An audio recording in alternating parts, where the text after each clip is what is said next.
Welcome back to Loan Officer Success Live, and this is the Coach's Corner powered by Premier Lending. Your host, mortgage leader and business builder, Devin Dubuque, and the coach with the winning playbook, Rick Koenig. Together, they're bringing you real strategies, no fluff insights, and the exact steps to grow your mortgage business. Buckle up because this is Loan Officer Success Live.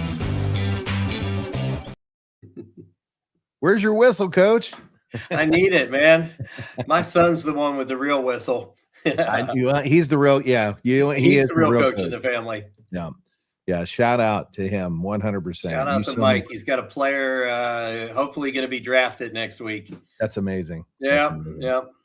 Well, the apple doesn't fall far from the tree, Coach. You know, you've been out here coaching people for years in the mortgage industry and helping them level up and, find success. And lo and behold, you got your own coach in the background who happens to be in the mortgage business too, which is pretty cool. Just the different side of it. Well, he got me my only ring I ever got. We've got 4 state championships, and my ring is right there after we won 3 in a row. I said, I'm finally ready for one. I've been up in that booth for 30 years. I'll take a ring. I love it. I've got some real rings from back when I played little RMAC conference Division II football. So yep. You get those conference championship rings. Yes, sir. So it looked like $1 million and still cost $300. It is the biggest ring I've ever worn for sure. It's a monster, but that's funny. Cool. Well, today I think we got something fun going on. So, we're going to talk about the questions that every loan officer is afraid to ask, right? And I think we're going to do this in a lightning round. So, okay. No overthinking, right? Like, I just want you to take it and just go with it. Okay. Sounds good. Let's do it. Okay. So let's start with this one. Do loan officers actually need to cold call agents anymore to win? Yes, I think it has to be part of an overall strategy, I'm going to agree with you. Yeah, I do agree. I think there's still cold calling is still a thing. It's about how you show up for the cold call. And actually, I believe you could turn a cold call into a warm call, by just doing a few things. And that's showing up socially, sliding into the DMs, and introducing yourself in a way. We had this conversation literally earlier this week, Coach, about the way that you introduce yourself is, hey, I'm building a market here locally, or I'm in your local market. I know we're bound to stumble across each other on the other side of a contract. And I like to meet the important people in this industry. Your name keeps popping up. And I just want to get a chance to meet you because I know when you do see me, I want you to know, hey, this is somebody I can trust. Right. He's one of the good ones. You know what? It doesn't hurt to still stop into offices. People, they don't work in the offices. But I tell you what, there's a lot of agents, your EXPs, your, these different boutique type places.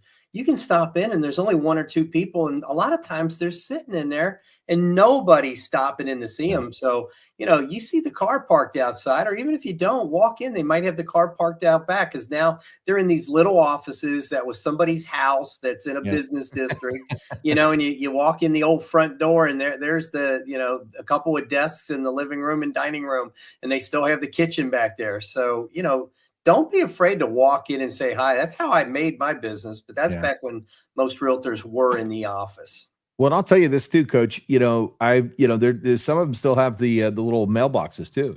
So you can drop something off, to let them know, like a little thank you card, right? Hey, be the icing to my cake, right? I'd love to meet. Let's catch up, right? Or hey, you're gonna love working with me. We'll espresso your business to the finish line, right? And just I like that. That. I haven't heard that one. That's a good one. Well, secret weapon. I may have a chat bot that does this all day. So literally, the team members that work for us could literally just go to my chat bot and say, "Hey, give me a funny slogan that I can use to go out and run offices," right? If you're not using the technology, you need to start using it. I just did it for one of our loan products, and there's a lawyer's opinion letter about whether the interest is and points and stuff are tax deductible. And they said, here's the letter, but you're not allowed to use it with our name on it. So I went into AI, I put it all in there. I said, how would you write this so that anybody reading it understands that this was written by a nationally acclaimed tax accounting firm, and this is their opinion without putting their name in it. And it did for me. That's simple. Well, I was going to say too, when you talk about running offices, there's another thing. A lot of these offices will still have some sort of a receptionist or somebody that sits there and greets people when they come through the door.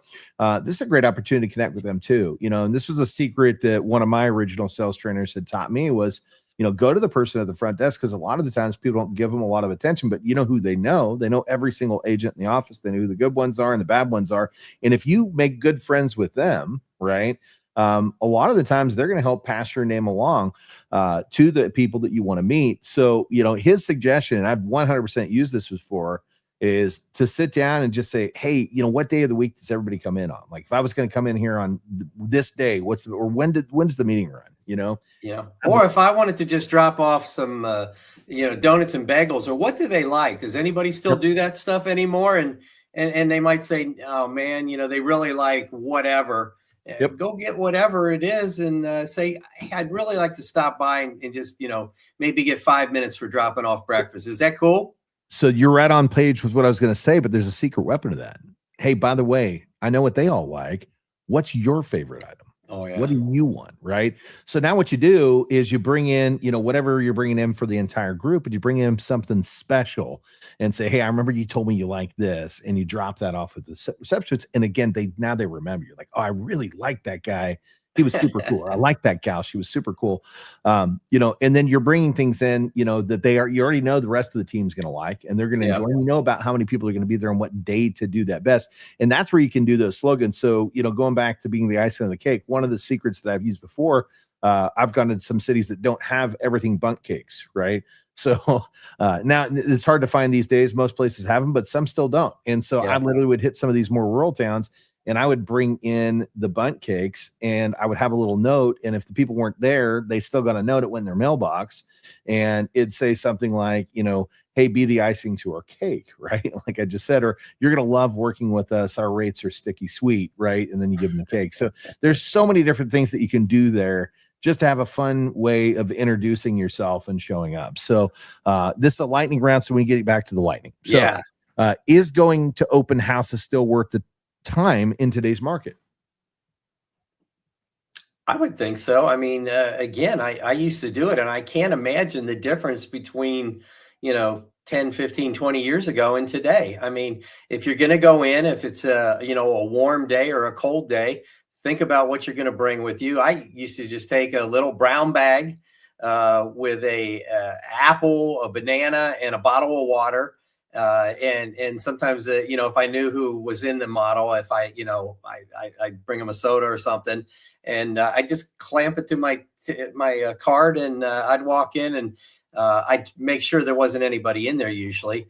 And there were times where one of my best relationships started when nobody came to an open house the whole day, but me and the realtor sat there and we turned on the Bengals game, and we never sat down and got comfortable, but we stood the whole time. And, his son now runs the company and still does business with my son where he works. My son's not an originator, but with his team, he does it with his team. Well, so I would say, why not? Yeah, I would say I think it's optional. I think you can and it will work, but at the same time, it's not necessary. There's other ways to do it as well. And my perspective on this is VR. One of the things that I've worked with successfully in the past is, especially if you're surprising with it, is a QR code registration. So if you do a QR code registration and tie that to a CRM system that does a follow-up campaign that basically sends out something that says, hey, welcome to the home.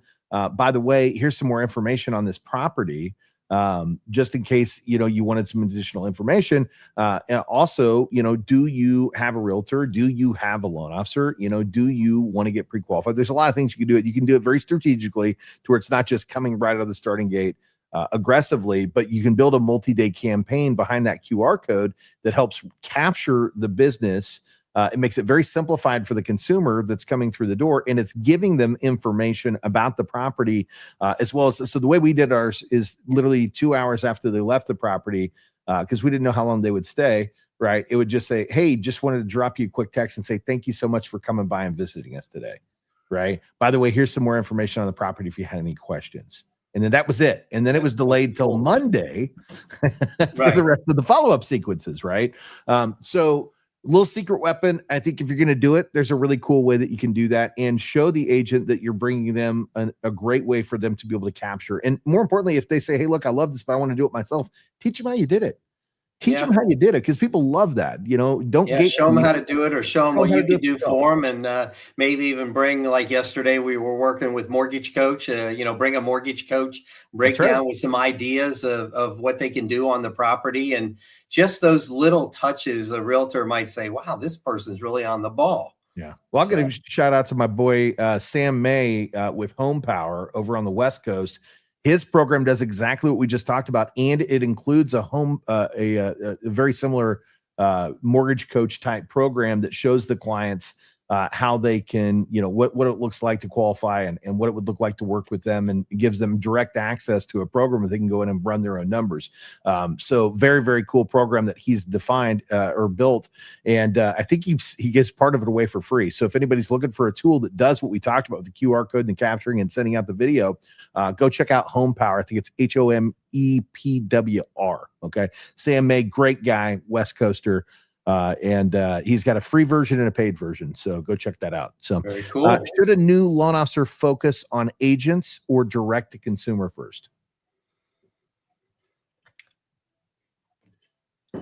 I would say direct to consumer first, because we know right now that some of the best leads that we're getting is from like our past database. And you said, well, Rick, I just said this is a new person. Well, guess what?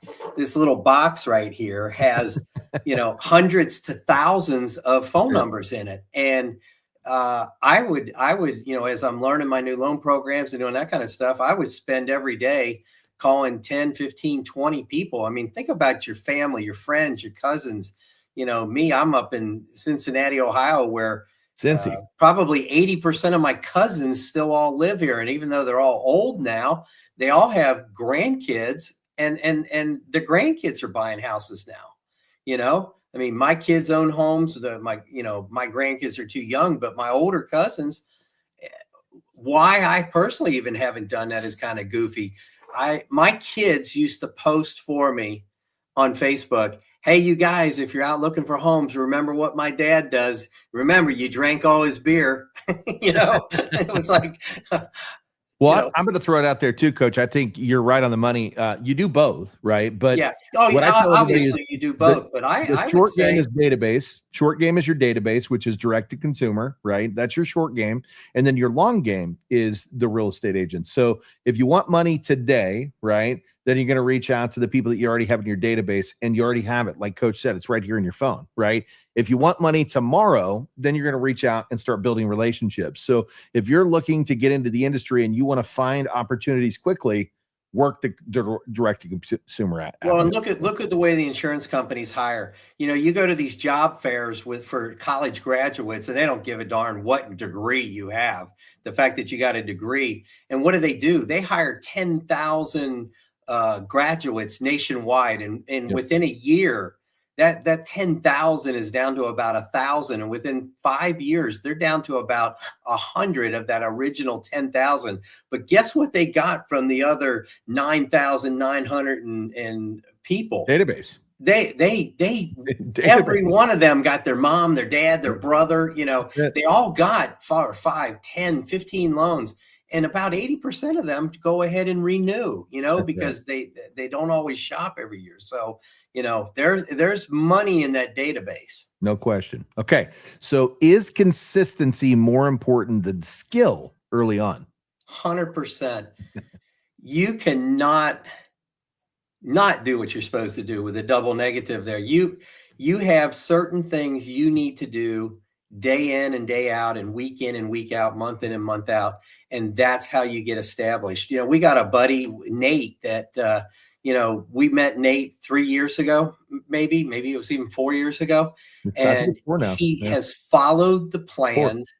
He got really religious about following the plan about 1.5 years ago. And literally, I've told the story, maybe even on here, where I got a call on a Friday night and he wanted to tell me that he had a paycheck bigger than what he made while he was in the Army. Yeah. that was like one of the coolest phone calls I've ever got. 100%. So And 100%. well deserved, by the way, from Well, oh yeah. yeah, Oh, from he a worked, true but it was patriot, right? I every mean, single day. He never stopped. He still does it, you Yeah. know, and he has ups and downs in the market, just like everybody. But this guy stuck consistency is to what a creates the plan that he success. liked, you know, and 100%. yeah, 100%. yeah. Okay, so next one, Coach. Remember, it's lightning, so we got to move quick.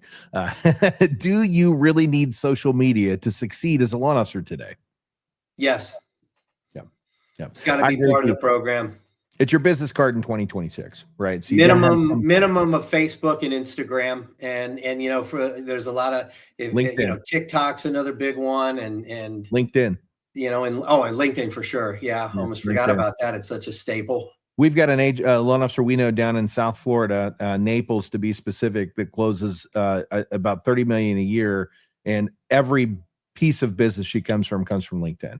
And you know, you talk about the consistency thing. She started, I believe it was about 10 years ago, before anybody was really using LinkedIn the way they are today. Build a network of about 30,000 followers, and now that's where all of her business comes from, is from LinkedIn, and now Facebook and Instagram, because she's doing them all. But LinkedIn was the primary source. So I 100% agree that social media is necessary. Is posting rate updates and market updates actually helping anybody?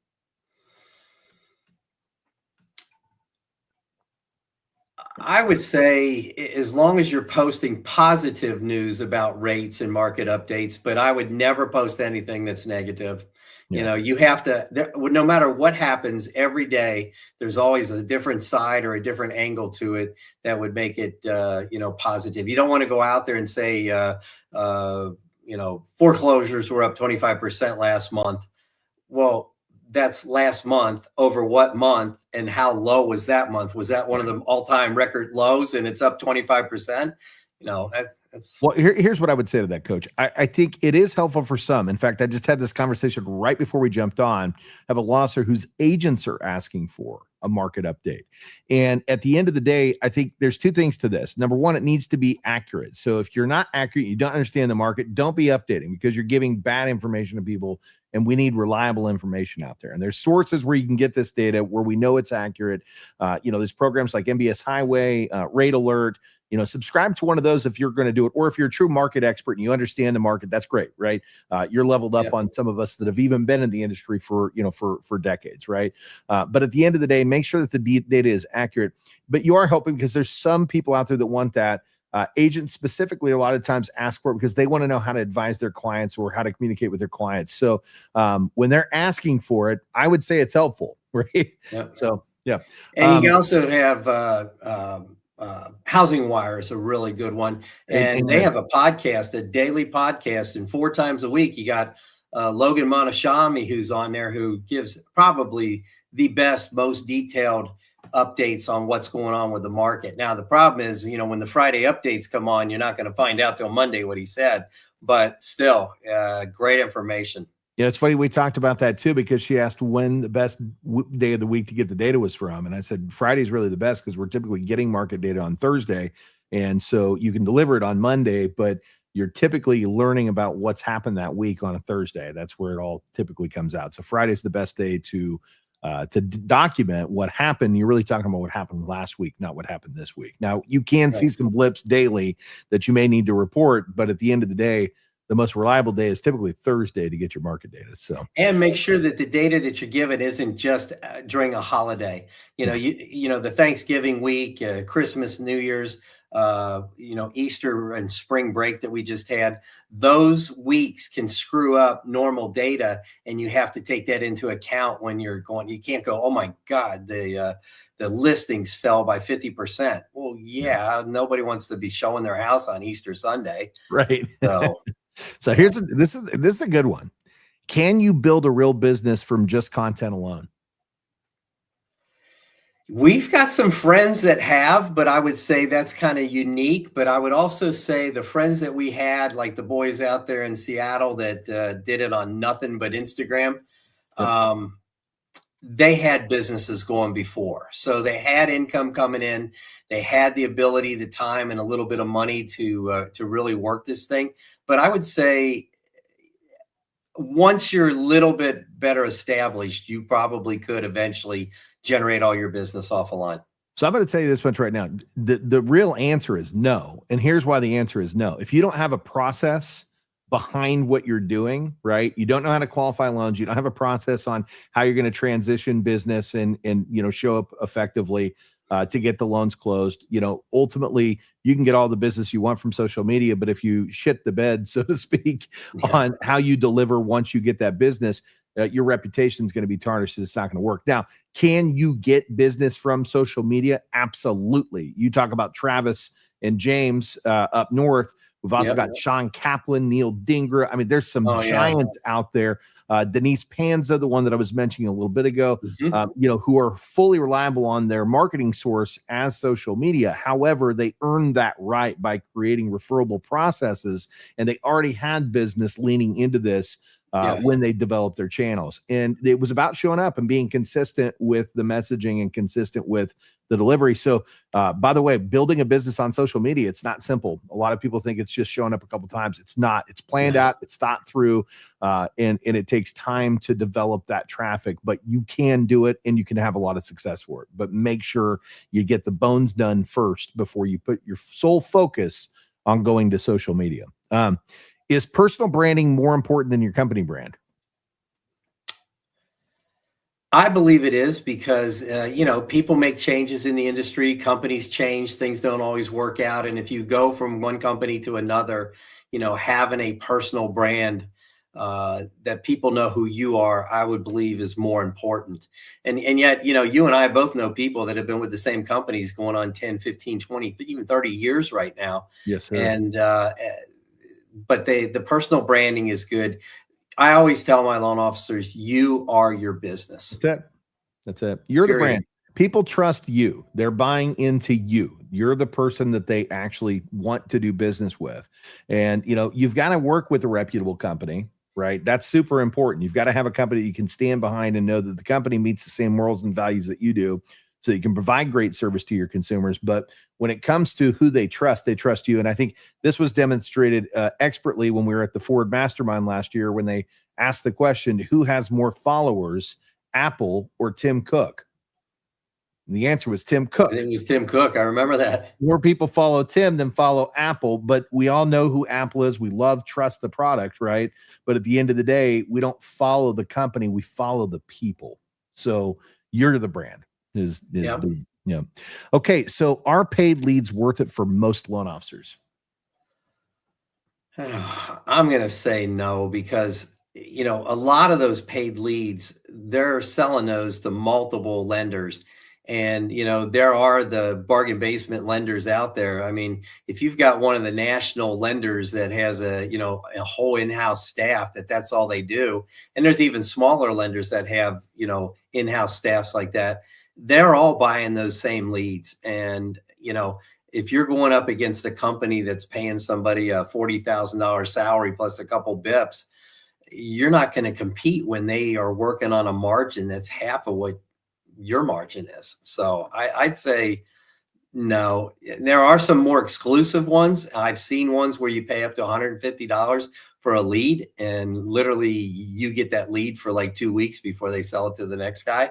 And if you can nail that deal down during that 2 weeks, great. But I've never personally bought leads in so here's the deal. 35 years that you do know about me is that I am a consumer direct guy. In fact, I did consumer direct for almost 20 years.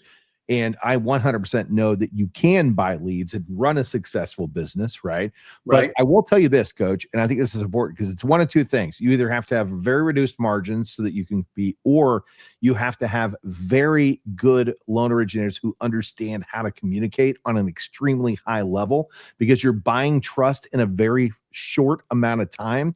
And as you mentioned, there's a lot of competition behind it. So I've seen a lot of loan officers who thought, man, I can just go into this lead organization and have success, that fail because they don't have the communication skills to truly convert that business. And that is the standard, by the way. The standard is most don't, right? Most, they're just taking a lot of shots and they're leaving a lot of attrition on the table. I've seen great loan officers convert leads at a very high level, but they're great loan officers already. They know how to communicate. And those same great loan officers I've seen transition from a lead intake business to a retail business and do it without missing a hitch because they had the skill set of communication already. So you can be successful with paid leads. As Coach said, you're reducing your margin. It's higher competition. But here's where I challenge it. And this is why I've transitioned to focusing on more direct business as well, is it sustainable, right? And what I mean by that is that the market transitions often, and paid leads work great in low rate environments, but they're more difficult to convert in higher rate environments, which leaves you in a position to where you're reliant upon what the market is doing. And you don't have a customer base that's as easy to tap into. Well, and your team was lucky to have somebody who was as instrumental as you. I mean, I was the luckiest person on earth that I just happened to get you as a coaching client. You were so far advanced when it came to leading a team and knowing technology and knowing personal branding and all the stuff you did. But the way you took a team, and it was probably a 6-month challenge. Maybe it felt like it was 10 years to you, but you went from, an entire consumer direct refinancing, a huge portfolio to having to self-generate everything. And I know there was loan officers that were lost in the process, but the group that had the sales skills that were the ones you were talking about made the turn, and you produced some superstars that are now out there producing right now. Yeah, producing 15, right now. 20, 30 plus $1 million a year. Yeah, 100%. And I've got some people on the team right now that buy leads. In fact, I've got a gentleman on our team right now, Mike Peterson. He has 2 ways of doing business. One is direct to agent, but number 2 is doing paid leads. But he's an animal on the phone. He's not your normal loan officer. He's not your normal loan officer. He converts on a very high level because his communication skills are so solid, right? So there's anomalies out there. He happens to be one of those anomalies. So if you're just you're out there and you're saying, hey, should I start spending money on rates? Make sure you have a solid process first, meaning you already have business coming in from self-generation before you just put sole focus on leads, because you can convert leads. There is money in there. But at the end of the day, to have that basis of relational business that's already coming in, that could also be your database, right? It's going to be very important for you as the market transitions, so you never get stuck in a situation where you're not converting. So I really like this next question, and I think you're gonna like it too. Do agents really care about rates, or do they care about something else? There's a lot of agents that will try to shop rates for their buyers, when they're in process or when they've put a bid in, but they don't always necessarily do it because they want them to have the lowest rate. I think a lot of times they do it because they want to show their buyers that they're working hard for them, the value, and that they really are earning their money. And I don't think there's anything wrong with that. But you and I both know that the realtor doesn't always know the whole story. And we also know that you can tell somebody any rate you want that day. And once you get them, to the table, it can change just because it does change, or it can change because you lowballed the whole thing to begin with, anyway. So I don't think those kind of loan officers stick with those realtors, but I think there's less and less of it today than there used to be. Well, here's what I think, Coach. I think there are a lot of agents out there that still talk rate and want to make sure that the clients are getting good rate, and they should, right? But what we really need to be talking about, and this is 100% what the great agents look for, is do you have a process that's going to get your client to the closing table with no headaches, right? Because we all know the horror stories that we've heard from different agents as well as different loan officers for that client that went through the ringer to get to the closing table and maybe didn't get there because they failed to work with the right lender, right? In fact, we've got a great friend of ours down in Orlando, Ashley Bedford, who's been on the show a couple of times, and literally she's known as the mortgage magician because she's known for taking loans that died with other lenders and turning them into closed transactions because those other lenders didn't do a great job. And a lot of the times because the client went that direction because they thought they were getting the best rate opportunity. In fact, now she has title companies that literally refer her to realtors When a realtor's deal is going bad, they go, well, what do you think we should do? And the title company will now tell them, hey, I don't know if she's going to fix this deal for you, but Ashley's your girl. I've seen her fix loans at the closing table and get the clients closed that other lenders just let fall out, right? So what I'm getting at, guys, is that if you become that person who is known in the industry as somebody that gets loans done, has an efficient process, follows up, and has clear communication throughout the transaction, rate doesn't matter as much, right? Rate only matters when you don't have a great process, right? And if you don't have a great process and you're not referable, then you're going to have to rely on rate because that's your only trick. But guess what? Get better at what you do, provide a better service, and your agents are going to love you. And what we have to remember, guys, is sometimes the rate is a little higher, not because you're gouging. It's because you've got a great team that's providing a high level of service to help get that client to the closing. And maybe you're gifting, maybe you're giving a gift to the agents, maybe you're giving gift to the clients. Maybe you have these little things that you do throughout the process that really benefit the consumer. And so are you paying more? No. Think about it like this. You have options when you're going to go on vacation. You can either stay at the Budget Inn, and there's some lower than that, right? You could stay at the Budget Inn. You could stay at the Holiday Inn. You could stay at the Omni. Maybe it's the JW Marriott. Maybe you're going with the Four Seasons, right? But at the end of the day, we're okay paying more money for those services because we know what we're going to get. It's the same thing in this industry. If you provide an impeccable service with quality across the board that gives clients the understanding that they're not going to have any concerns moving from start to finish, and it's going to be an enjoyable experience, rate's not as important as providing that high level of service because it costs money to make sure that you have a qualified team that's going to get people there to that closing table on time every time. So and the realtors really do care. Just are they going to close my loans, and are my people going to have a good experience? That's it. Well, I've got more questions, but I think we're at wrap up time, and I think that's a good one to leave off with, Coach. What do you think? I think we're good. So it's kind of fun. Yeah. Well, and if you love catching up with Coach and I, hey, don't forget about our morning show Tuesdays and Thursdays, 9 a.m. Eastern, 8 a.m. Central. And that's going to be at MLOLiveshow.com. Again, that's MLOLiveshow.com. That's Scotty Hudspeth. I'm going to be there. Coach Rick is going to be there. Sponsored by Premier Lending, just like this show is. And we're bringing on guests across the United States that are having successes and sharing what they're doing to win in their market every single week. So show up for that. We would love to have you there. Also, I've got a sister podcast or maybe a brother podcast to this one with John Hinks Jr. We do every single Friday. So check us out over there at the Mortgage Giants. And we'll be back next week, Coach and I, as normal. And we appreciate you guys stopping in. I'm Devin Dubuque. I'm Coach Rick. We will see you on the next one. You've been watching Loan Officer Success Live, where real strategies meet real success. Don't forget to subscribe now and share it with your teammates and keep leveling up because your next breakthrough starts here. If this fired you up, don't just watch success, go out there and build it.